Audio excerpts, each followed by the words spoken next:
Organic nitrogen compounds unit 13ல book பேக்கில் 12th question. How will you convert diethylamine into the following compound. So உங்ககிட்ட வந்து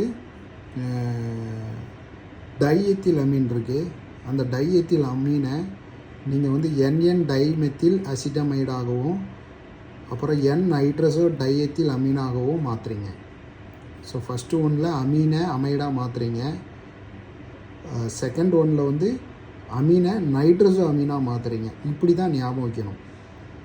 so first ஒன்றில் அமீனை அமைடாக மாற்றுறீங்க. Second ஒன்றில் அமீனை நைட்ரஸோ அமீனாக மாற்றுறீங்க. So first one, so diethylamine அதுதான் உங்ககிட்ட இருக்குது. டைஎத்திலமீன். டைஎத்தில் அப்படின்னா C2H5 twice. ஸோ NH என்ன. ஸோ இது எப்படி வந்ததுன்னா ரஃப் ஒர்க்கு போடுறேன். RNH2 அப்படிம்பாங்க. இந்த ஆறுக்கு பதிலாக C2H5, ஒரு ஹைட்ரஜனுக்கு பதிலாக C2H5. ஸோ இப்படி தான் வந்தது இது. ஸோ இது டைஎத்தில் அமீன். டைஎத்தில் அமீன்.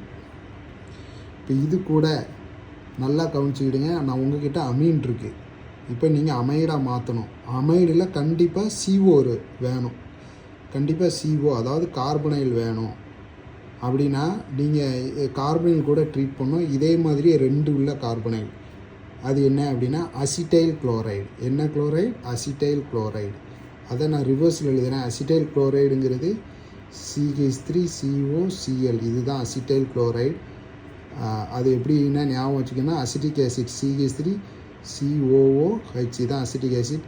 இந்த OHக்கு பதிலாக Cl வந்தால் இது அசிட்டைல் குளோரைடு. இது அசிட்டைல் அப்புறம் குளோரைடு. இப்படி தான் வந்தது. ஸோ இந்த அசிட்டைல் குளோரைடை நான் ரிவர்ஸில் எழுதுகிறேன். அதாவது Cl முதலையும் COCH3 ஏன் எழுதுகிறேன் அப்படின்னா இப்போ இதை பீரிடின் கூட. ஸோ அடுத்து நீ ஞாபகம் வைக்க வேண்டிய ரியேஜன் பீரிடின். பீரிடின் கூட போட்டோம் அப்படின்னா ஸோ டைஎத்திலமீன், அசிட்டைல் குளோரைடு இது ரெண்டுத்தையும் சேர்த்து பீரிடின் கூட போட்டீங்க அப்படின்னா HCl வெளியே போயிடும். வெளியே போகிறது HCl. மீதி என்ன இருக்குது? C2H5 twice NCOCH3. இதுதான்.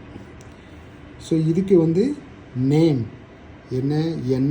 என் இடத்துல தான் 2 டைஎத்தில் இருக்குது. இந்த எண்ணில் டைஎத்தில் இருக்குது. சரிங்களா? அப்போ N டைஎத்தில், அப்புறம் அந்த எண்ணு கூட அசிட்டமைடு இருக்குது. இந்த அசிட்டமைடு. அப்போ N அசிட்டமைடு.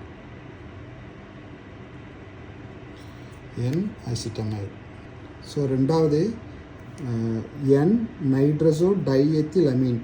ஸோ இங்கே கொடுத்துட்டேன். ஸோ மெக்கானிசமாக எப்படி எழுதுறது பாருங்கள். செகண்டு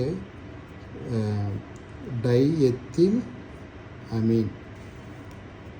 இதுதான் டைஎத்தில் அமீன். இது கூட நைட்ரஸ் ஆசிட். நைட்ரஸ் ஆசிட்டுங்கிறது HNO2 தான். அதை இந்த ஸ்ட்ரக்சரில் எழுதுகிறேன்.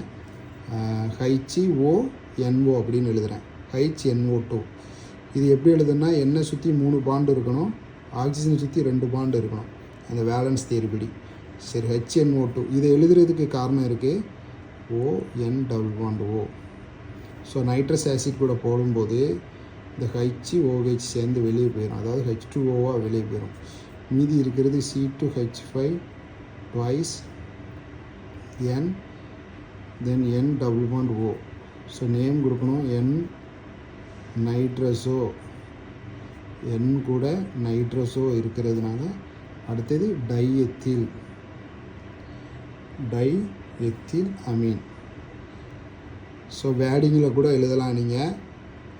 Dimethyl amine treated with nitrous acid to form N nitroso dimethyl Ameen.